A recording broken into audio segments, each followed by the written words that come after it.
I think the younger generation is looking more to understand how these financial products work. They might not know exactly, but they don't want to just throw their money into something they don't understand. I think that's. Do you believe that to have? That's why you're doing a lot Yeah, of education, right? absolutely. I Yeah. mean, I think that the younger generation generally wants to have a closer direct relationship with a brand, or in this case sometimes even a person, right? Like because behind a investment opportunity is actually the underwriter and the fund manager too. Like who are Mm. these people, right? And so you want to work less with intermediaries, right? This is like a disintermediation in a sense, right? So how do you get closer to the end source of the information? Because you have a generation that grew up with the internet. They're like much better at bullshit detecting, I think, than maybe even me, right? I did grow up in a time where there wasn't internet, just to be clear. So it's just different, right? And so they want more of a direct relationship. The human aspect, I think, is really important. And so that really does manifest in our own company's value, which is we're very, very people and user driven. Like we set up this community, but the other part that I was going to mention is like we take customer support really, really seriously. Like Mm. I can't tell you how many times I have tried to KYC and sign up for platforms in Singapore to invest.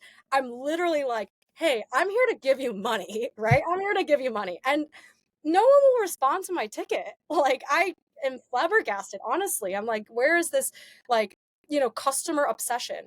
Whereas coming from a tech background, right? I worked at Google and Amazon. It was like customer obsession, right? Like if you must make your user happy. So like on our side, like we do have a very fast SLA. Like if somebody comes in and asks us a question, I mean we pretty much will respond within like an hour or two, right? Because that relationship is really important for Mm. us to build because that's the basis of trust. And without trust, how do you actually have a group of people using a financial product? Mm. Well, do you believe then there is a segregation between, I guess, the let's say new generation moving into the space where you've got people who actually like the human interaction, except they don't want to know who they are, like Mm, the on and being yeah. anonymous, right? Like, is it moving really that way? Where I mean, because I feel like it's quite dangerous, right? You're connecting to human, but are you really, or is it an AI bot? Right? You just Yeah, don't know. yeah. Yeah.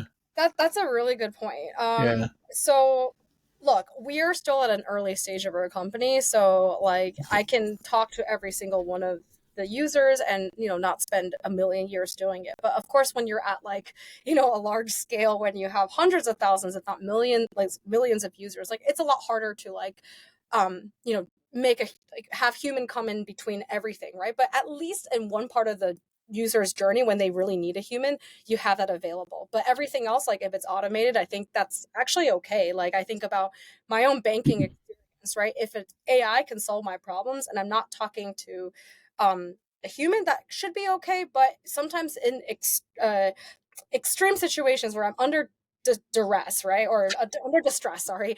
Like, and I don't know, maybe like there was a charge on my credit card that I didn't recognize. It was a lot. Like, I kind of want to talk to somebody, right? Because solving a problem isn't the practical solution only, it's also the emotional solution, right? And when you can solve someone's emotional solution, they will never leave you. Like that's the way Yeah. to think about it.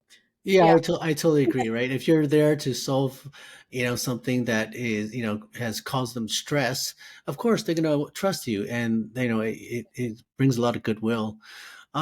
Well, what do you think about then customer bases that are in emerging markets? Yeah. Maybe less educated, maybe the mentality of investing in this space is not so much about educating themselves to understand the products, but hey, Yeah. what has the highest yield?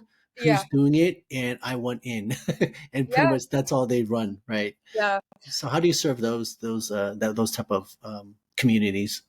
Yeah. So, I would say for so first of all, I actually want to say that there's a lot of like preconceptions around like how people living in emerging markets think about money, where Hmm. people think, okay, they must not be financially literate. But I'll tell you, I've interacted with quite a few folks that came to Singapore to work or have family back in the Philippines, and they're running businesses.